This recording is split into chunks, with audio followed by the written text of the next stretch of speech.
அனுபவ உண்மை. காளியின் காட்சி மன திருப்தியை தருவதற்கு பதிலாக அவரிடம் தீவிர தேடலை தோற்றுவித்தது. எத்தனை பாதைகள் இருக்குமோ அத்தனை பாதைகள் வழியாகவும் அவளது மகிமையை காண வேண்டும், அத்தனை பாதைகள் வழியாகவும் இறை இன்பத்தை அனுபவிக்க வேண்டும் என்ற ஆர்வம் அவரிடம் கட்டுக்கடங்காமல் எழுந்தது. எனவே இந்து மதத்தின் பல்வேறு நெறிகளையும் கிறிஸ்தவ, இஸ்லாம் நெறிகளையும் பின்பற்றி அவை ஒவ்வொன்றின் மூலமும் அறுதி நிலையை அடைந்தார்.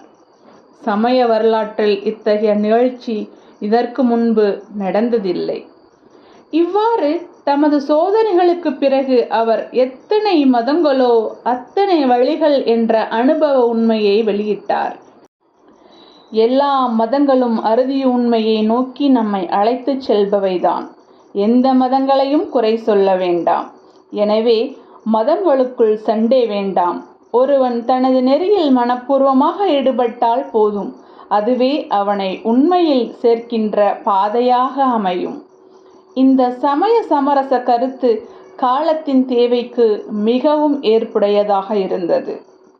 இந்த சமய சமரச கருத்தை அடிப்படையாக கொண்ட ஒரு புதிய சமுதாயத்தை உருவாக்குவது தமது அவதார நோக்கம் என்பதை தெய்வீக அனுபவத்தின் வாயிலாக தெரிந்து கொண்டார் ஸ்ரீராமகிருஷ்ணர்.